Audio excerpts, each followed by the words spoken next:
শনিবার সকালে private tuition সেরে বাড়ি ফেরার পথে মাটি বোঝায় বেপরোয়া ট্রাক্টরের ধাক্কায় মৃত্যু হলো চতুর্থ শ্রেণীর এক ছাত্রের। মৃত ওই ছাত্রের নাম রিজু ভৌমিক, বাড়ি নাদনঘাট থানার অন্তর্গত ভাতশালা এলাকায়। অন্যান্য দিনের মতন এদিন শনিবার সাইকেল নিয়ে সে পড়তে গিয়েছিল। পড়তে থেকে বন্ধুদের সাথে বাড়ি ফেরার সময় বেপরোয়া গতিতে আসা একটি ট্রাক্টর পেছন থেকে তাকে ধাক্কা মেরে দেয়। রাস্তার উপর পড়ে গিয়ে মাথায় তার গুরুতর চোট লাগে। ট্রাক্টর ওই অবস্থাতে ফেলে পালানোর চেষ্টা করে। ট্রাক্টরের ড্রাইভার আটকে ফেলেন এলাকাবাসীরা।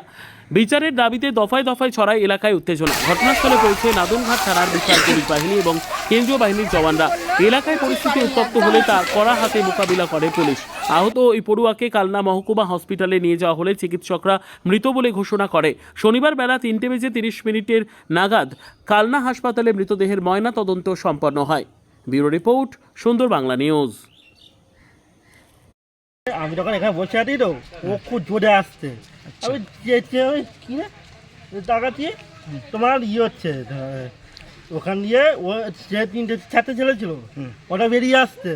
ও শোনে না দাঁড়াবে কি ও টাকায়ও নি গাড়িওয়ালাটা সোজা টেনে বেরিয়ে গেছে চাপা দিয়ে।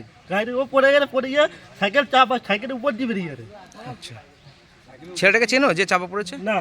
আচ্ছা, তোমার এইখানে বাড়ি তাই তো? কি নাম কি নাম কি নাম? সৌরভ মজুমদার।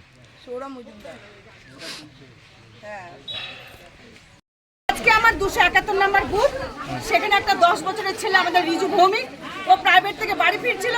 একটা মাটি কাটার ট্রাক্টর ওকে নৃশংসভাবে হত্যা করেছে। এটা ইচ্ছাকৃত করেছে, কারণ ছেলেটা ভীষণ ড্রিঙ্ক অবস্থায় ছিল।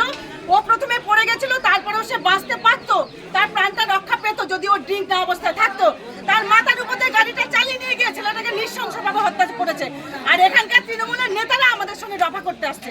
5 লাখ টাকা রফা ওই বাচ্চাটার মৃত্যুর জন্য। 5 লাখ টাকা? 5 লাখ টাকা রফা করতে আসছে। একটা বাচ্চা মারা গেছে, এখানে টাকা রফার কেন হবে? পুলিশ প্রশাসন এসেছে? হ্যাঁ, এসেছে। ওনারা কি বলছে? ওনারা এখনো পর্যন্ত আমাদের সঙ্গে কোনো রকমের আলোচনা করেনি।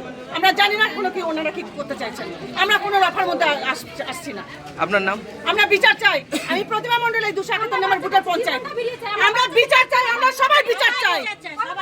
জীবনটা ফিরিয়ে দেবো ওকে, তাহলে আমরা ওকে ছাড়বো, তার আগে ছাড়বো না। আমরা ওকে মারবো, তারপর কি বাচ্চা ছেলে দুজনকে একসঙ্গে শাসনে নেওয়া হবে। কে আছে আটকে? ওই যে ছেলেটা মেরেছে তাকে বলে বাচ্চাটা জীবনটা আটকে রেখেছে।